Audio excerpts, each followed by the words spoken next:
حضرت بریدہ اسلمی رضی اللہ تعالی عنہ سے روایت ہے کہ رسول اللہ صلی اللہ علیہ وسلم نے ارشاد فرمایا، جو شخص قرآن شریف پڑھے اور سیکھے اور اس پر عمل کرے، اس کو قیامت کے دن تاج پہنایا جائے گا جو نور کا بنا ہوا ہوگا، اس کی روشنی سورج کی روشنی کی طرح ہوگی۔ اس کے والدین کو ایسے 2 جوڑے پہنائے جائیں گے کہ تمام دنیا اس کا مقابلہ نہیں کر سکتی۔ وہ عرض کریں گے، یہ جوڑے ہمیں کس وجہ سے پہنائے گئے؟ ارشاد ہوگا، تمہارے بچے کے قرآن شریف پڑھنے کے بدلے میں۔ سبحان اللہ۔ حضرت معاویہ رضی اللہ تعالی عنہ فرماتے ہیں کہ میں نے رسول اللہ صلی اللہ علیہ وسلم کو یہ ارشاد فرماتے ہوئے سنا، اللہ تعالیٰ جس شخص کے ساتھ بھلائی کا ارادہ فرماتے ہیں اسے دین کی سمجھ عطا فرماتے ہیں۔ میں تو صرف تقسیم کرنے والا ہوں جبکہ اللہ تعالیٰ عطا کرنے والے ہیں۔ حدیث شریف کے دوسرے جملے کا یہ مطلب ہے کہ رسول اللہ صلی اللہ علیہ وسلم علم کے تقسیم کرنے والے ہیں اور اللہ تعالیٰ اس علم کی سمجھ، اس میں غور و فکر اور اس کے مطابق عمل کی توفیق دینے والے ہیں۔ حضرت ابو ہریرہ رضی اللہ تعالیٰ عنہ ایک مرتبہ مدینہ کے بازار سے گزرتے ہوئے ٹھہر گئے اور فرمایا، بازار والو، تمہیں کس چیز نے عزیز بنا دیا ہے؟ لوگوں نے پوچھا، ابو ہریرہ کیا بات ہے؟ آپ رضی اللہ تعالیٰ عنہ نے فرمایا، تم یہاں بیٹھے ہو اور رسول اللہ صلی اللہ علیہ وسلم کی میراث تقسیم ہو رہی ہے، کیا تم جا کر رسول اللہ صلی اللہ علیہ وسلم کی میراث سے اپنا حصہ لینا نہیں چاہتے؟ لوگوں نے پوچھا، رسول اللہ صلی اللہ علیہ وسلم کی میراث کہاں تقسیم ہو رہی ہے؟ آپ نے فرمایا، مسجد میں۔ لوگ دوڑتے ہوئے مسجد میں گئے۔ ابو ہریرہ رضی اللہ تعالی عنہ نے لوگوں کے واپس آنے کے انتظار میں وہیں ٹھہرے رہے یہاں تک کہ لوگ واپس آ گئے۔ آپ رضی اللہ تعالی عنہ نے پوچھا، کیا بات ہوئی، تم واپس آ گئے؟ انہوں نے عرض کیا، ابو ہریرہ، ہم مسجد گئے تھے، جب ہم مسجد میں داخل ہوئے تو ہم نے وہاں کوئی چیز تقسیم ہوتی ہوئی نہیں دیکھی۔ حضرت ابو ہریرہ رضی اللہ تعالی عنہ نے ان سے پوچھا، تم نے مسجد میں کسی کو نہیں دیکھا؟ انہوں نے عرض کیا، جی ہاں، ہم نے کچھ لوگوں کو دیکھا کہ وہ نماز پڑھ رہے تھے، کچھ لوگ قرآن کریم کی تلاوت کر رہے تھے۔ حضرت ابو ہریرہ رضی اللہ تعالی عنہ نے فرمایا، تم پر افسوس ہے، یہی تو رسول اللہ صلی اللہ علیہ وسلم کی میراث ہے۔ ہمارے حضور صلی اللہ علیہ وسلم صدقہ کرنا اور غریبوں کی مدد کرنا بہت پسند فرماتے تھے، اور وہ ایسے لوگوں کو بھی پسند فرماتے تھے جو دوسروں کی مدد کرتے ہیں۔ ہمارے حضور کا کہنا ہے کہ اپنا پیٹ بھر کے کوئی سامنے والے کو بھوکا رکھ دے، وہ کبھی مسلمان نہیں ہو سکتا۔ گھر میں اگر کبھی بھی کوئی اچھی چیز بنے تو سب سے پہلے کسی غریب کو دینا چاہیے۔ اگر آپ کے پاس بہت پیسے ہیں، آپ بہت امیر ہیں، تو ہمیشہ صدقہ اور خیرات کرتے رہنا چاہیے۔ جب کبھی گھر میں اچانک سے مہمان آئے تو انہیں پیٹ بھر کر کھانا کھلائیں، بھلے ہی آپ بھوکے کیوں نہ رہیں۔ کبھی کسی غریب کو دیکھ کر اسے ذلیل نہ کریں۔ ہمارے پیارے نبی رسول اللہ صلی اللہ علیہ وسلم کی اور بھی کئی ساری پیاری باتیں ہیں جو انہوں نے ہمارے لیے کہی تھی۔ یہ سبھی باتیں بہت پیاری ہیں اور عمل کرنے والوں کی زندگی بھی بدل دیتی ہیں۔ آج کل لوگ اپنی زندگی سے بہت عزیز ہو چکے ہیں، لیکن اگر آپ اپنی زندگی میں ان سبھی باتوں پہ قائم رہتے ہیں تو وہ خوشحال زندگی جی سکتے ہیں۔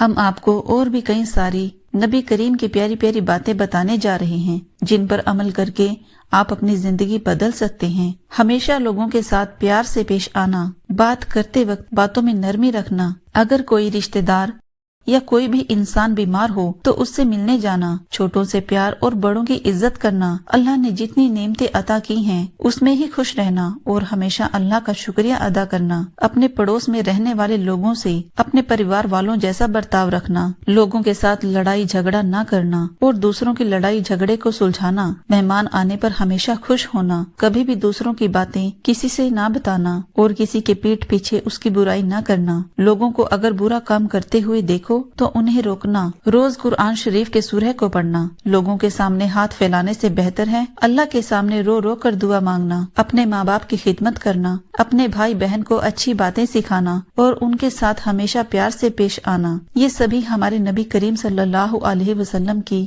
بڑی پیاری باتیں ہیں۔ جو لوگ ان سبھی باتوں پر عمل کرتے ہیں وہ اپنی زندگی کو بہت ہی آسان طریقے سے جیتے ہیں۔ اللہ پاک ایسے لوگوں کو بہت پسند فرماتے ہیں جو ہمارے نبی کریم کی باتوں کو سمجھتے ہیں اور ان کے بتائے ہوئے راہ پر چلتے ہیں۔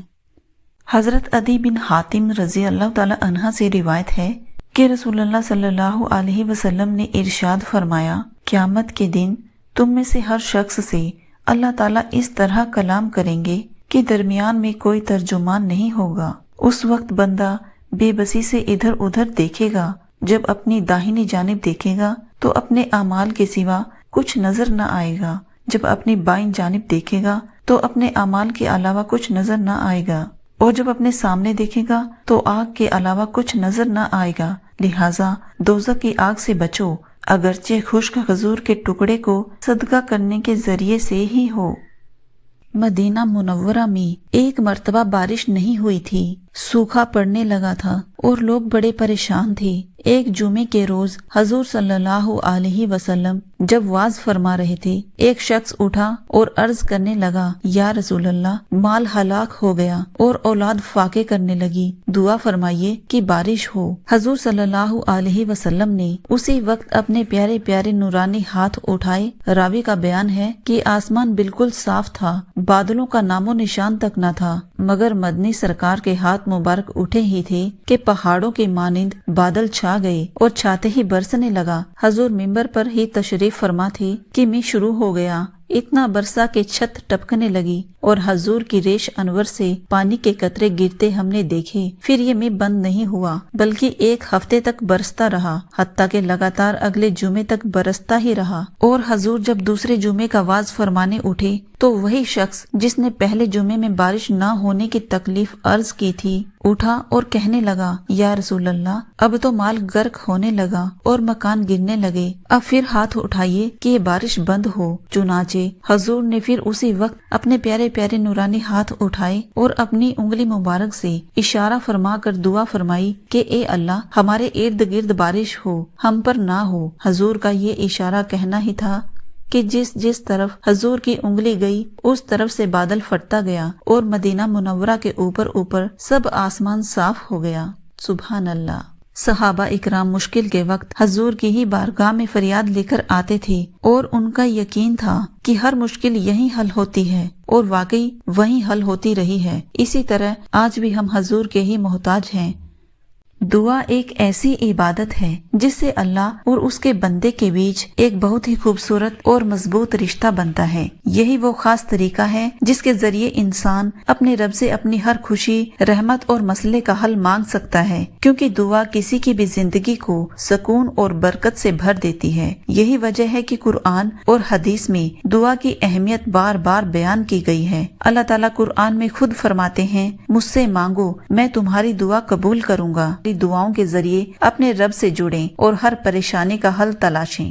حضرت انس بن مالک رضی اللہ تعالی عنہ بیان کرتے ہیں کہ رسول اللہ صلی اللہ علیہ وسلم نے ارشاد فرمایا، مجھے تمنا ہے کہ میں اپنے بھائیوں سے ملتا۔ صحابہ رضی اللہ تعالی عنہ نے عرض کیا، کیا ہم آپ کے بھائی نہیں ہیں؟ آپ صلی اللہ علیہ وسلم نے ارشاد فرمایا، تم تو میرے صحابہ ہو اور میرے بھائی وہ لوگ ہیں جو مجھے دیکھے بغیر مجھ پر ایمان لائیں گے۔ سبحان اللہ۔ آپ صلی اللہ علیہ وسلم نے فرمایا، اللہ تعالیٰ فرماتے ہیں کہ 3 قسم کے لوگ ایسے ہیں کہ روز قیامت میں خود ان سے جھگڑا کروں گا۔ نمبر 1، وہ آدمی جو میرا نام لے کر عہد کرے پھر اسے توڑ دے۔ نمبر 2، وہ شخص جو کسی آزاد آدمی کو بیچ کر اس کی قیمت کھا جائے۔ اور تیسرا، وہ شخص جو کسی مزدور کو اجرت پر رکھے تو اس سے پورا کام لے لیکن اسے اجرت نہ دے، یعنی اس کی مزدوری نہ دے۔ حضرت ابو ہریرہ رضی اللہ تعالی عنہ سے روایت ہے کہ آپ صلی اللہ علیہ وسلم نے ارشاد فرمایا کہ قیامت کے دن لوگ 3 قسموں میں اٹھائے جائیں گے، پیدل چلنے والے، سوار اور منہ کے بل چلنے والے۔ عرض کیا گیا، یا رسول اللہ، منہ کے بل کس طرح چل سکیں گے؟ آپ صلی اللہ علیہ وسلم نے ارشاد فرمایا، جس اللہ نے انہیں پاؤں کے بل چلایا ہے وہ ان کو منہ کے بل چلانے پر بھی یقیناً قدرت رکھتے ہیں۔ یہ لوگ اپنے منہ کے ذریعے ہی زمین کے ہر ٹیلے اور ہر کانٹے سے بچیں گے۔